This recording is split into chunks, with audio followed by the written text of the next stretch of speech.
మీ business ఏదైనా మీ ఊర్లో promotion చేయాలంటే అది సుమన్ టీవీతోనే సాధ్యం. ఇప్పుడే సంప్రదించండి.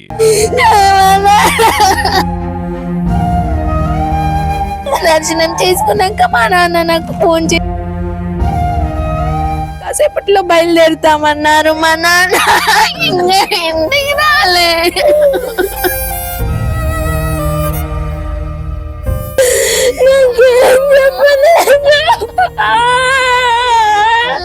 హాయ్, హలో, నమస్తే, welcome to Suman TV. Mahabubabad జిల్లా కేంద్రంలో ప్రస్తుతానికి మనం బాబునాయక్ తండాలో ఉన్నాం. మనం ఇక్కడ వినాయక్ తండాలో ఇక్కడ ఉన్నటువంటి ఒక మేస్త్రి కుటుంబం, అంటే మహబూబాబాద్ సంబంధించినటువంటి ఒక మేస్త్రులు అంతా కలిసి సరదాగా విహారయాత్రకి వెళ్ళి శ్రీశైలం దర్శించుకొని వస్తున్న నేపథ్యంలో నకరికేల్ దగ్గర సూర్యాపేట నకరికేల్ మధ్య మొత్తం వాళ్ళకి ఘోర యాక్సిడెంట్ అయింది. వాళ్ళకి సంబంధించినటువంటి వెహికల్ అయితే ఆటోని ఢీకొని బొల్తా పడడంతో ఒకసారిగా స్పాట్లోనే సంబంధించినటువంటి మేస్త్రి మంగిలాల్ అనే ఒక వ్యక్తి మాత్రం అక్కడే చనిపోయడం తెలుస్తుంది. పాపం అంటే వీరందరూ కలిసి సుమారు ఒక 15 మంది ఆ మేస్త్రులంతా కలిసి దేవుని దర్శనం కోసం వెళ్ళి విహారయాత్ర విషాదయాత్రగా మిగిలిపోయింది వాళ్ళకి. పాపం చూస్తున్న వాళ్ళకి వాళ్ళ తండ్రి మృతి చెందడంతో పిల్లలు మాత్రం రోధిస్తున్న పరిస్థితి ఉంది. అంటే అల్లారు ముద్దుగా అంటే తండ్రి మాకు దైవంగా భావించి ఆ పిల్లలు కూడా తండ్రి చనిపోవడంతో కన్నీరు ముందుగా పిలిపిస్తున్న పరిస్థితి. ఒకసారి ఇవాళ కూతురుతో మాట్లాడే ప్రయత్నం చేద్దాం. ఒకసారి తల్లి చెప్పు, అసలు ఎట్లా జరిగింది తల్లి, ఎట్లా జరిగింది తల్లి?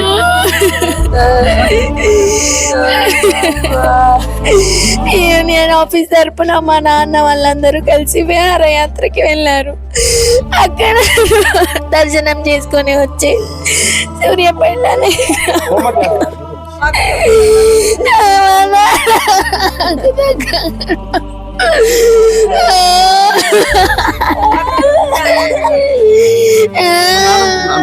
మాట్లాడినారా? దర్శనం చేసుకున్నాక మా నాన్న నాకు ఫోన్ చేసి ఫొటోస్ కూడా పంపారు.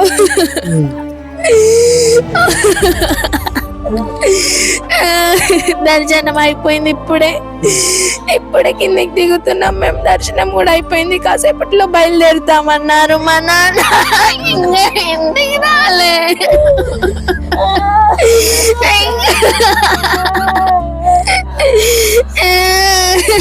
ఎంతమంది వెళ్ళారు తల్లి? 12 మంది దాకా వెళ్ళారు.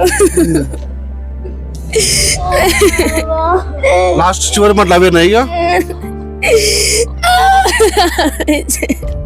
మనం చెప్తాలి అమ్మా.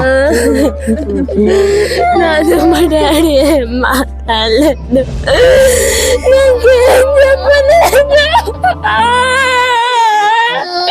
అంతా కూడా అంటే అక్కడ దర్శనం చేసుకొని కూడా వాళ్ళ తండ్రి బయటకు వచ్చి ఇప్పుడే దర్శనం అయిపోయింది, మేము అబ్బాయి బయలుదేరి వస్తున్నాం అని చెప్పేసి తన పెద్ద కూతురుతో ఫోన్లో మాట్లాడిందని చెప్పింది.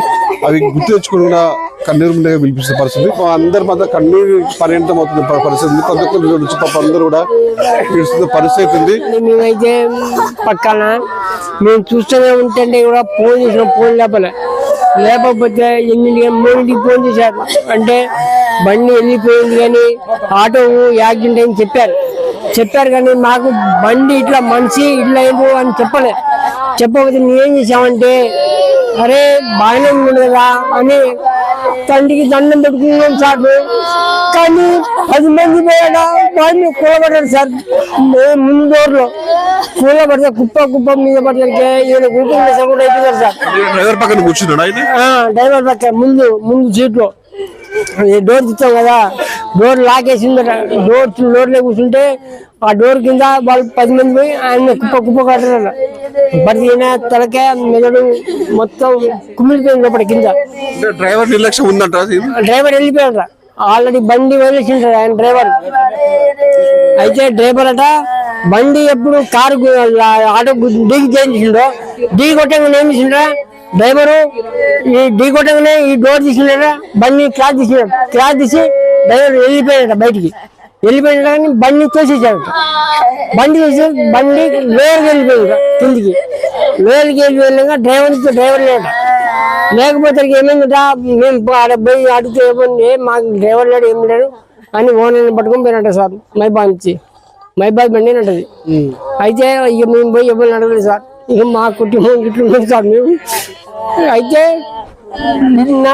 మూడింటికి మాకు మా బామ్మడి మావాడి బంగిలాలు అయితే ఆయన సాగు లేడు, వెళ్ళిపోయాడు. మైబాద్ నుంచి ఎంతమంది పోయారట విహారయాత్రకి? 16 మంది పోయారు సార్. 16 మంది పోయి ఆడ దర్శనం చేసుకున్నారు, దేవుని కాడ దర్శనం చేసుకున్నారు.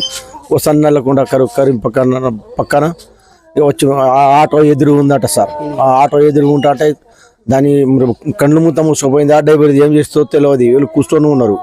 ఏదైనా దాన్ని ఢీక్ చేసి ఏమన్నా బోల్తపడి లోయలా పడిపోయి అది మనం తీసుకుపోయిన వెహికల్ ఆటో గుద్దగా డ్రైవర్ అక్కడ డోర్ తీసుకుని పారిపోయింది సార్. మా మా కోడళ్ళు, మా చెల్ల వీళ్ళు దాన్నే ఇంత యాక్సిడెంట్ అయితే మేము చచ్చిపోలేదు అనుకున్నాం. కాలు ఇరిగిన రేఖ ఇరిగిన ఏదో సాధించుకుందాం సార్. దాంట్లో లైన్లో ఏమంటే పానం మొత్తం కుళ్ళు మరి చెరుకు బండికి మరి చెరుకు కట్ట బయట పిండి పారదగింది. మా బాగుడు చచ్చిపోయింది సార్. నిన్న దానం చేసేసినాం సార్. వీళ్ళు మొత్తం 15 మంది దాకా విహారయాత్ర పోయే నేపథ్యంలో కూడా తిరుగు ప్రయాణంలో సూర్యాపేట నుంచి నకరేకెళ్ళి వస్తున్న నేపథ్యంలో ఇంకొక గంట అయితే మైబాద్ చేరుకుంటారు వాళ్ళు. ఇంకా ఈ లోపల డ్రైవర్ నిర్లక్ష్యం అర్ధరాత్రి పూట కావడంతో పడుకొని డ్రైవింగ్ చేస్తుందని చెప్పేసి వీళ్ళకి స్థానికులు చెప్తూ పరిస్థితుంది. ఒకేసారిగా వెహికల్ ఉన్న వాళ్ళంతా కూడా ఒకేసారి వచ్చి తను డ్రైవర్ పక్కన ముందు కూర్చున్న సీట్లో కూర్చున్నాడు. అందరి నుంచి వెనక నుంచి ఒక ప్రెషర్గా వచ్చి తన మీద పడడంతో ఒక మొహం కూడా ముద్దు అయిపోయింది, నుజ్జు అయిపోయింది, గుర్తుపట్టరాని విధంగా అయిపోయింది చెప్పేసి కూడా పాప కన్న కూతురు కన్నీరు వినిపిస్తున్న పరిస్థితి ఉంది. అయితే ఇంకా 10 మంది పరిస్థితి కూడా సీరియస్గా ఉందని చెప్తున్నారు. ఆల్రెడీ ఒకరు మృతి చెందారు. లాలు అనే వ్యక్తి కూడా మృతి చెందాడు. ఇంకా 13 మంది పరిస్థితి కూడా హాస్పిటల్లో ట్రీట్మెంట్ చెందిన పరిస్థితి ఉంది. మొత్తానికైతే ఈ విషయంలో కూడా డ్రైవర్ నిర్లక్ష్యం నిండుగా కొట్టించడం కనిపిస్తుంది. వాళ్ళకి న్యాయం చేయాలి ప్రభుత్వం తరఫు నుంచి కూడా ఇక్కడ బంధువులు అయితే కోరుకున్న పరిస్థితి ఉంది.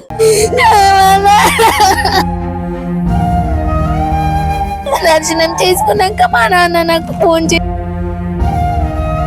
కాసేపట్లో బయలుదేరుతామన్నారు. మా నాన్న ఇంకా ఇంటికి రాలే.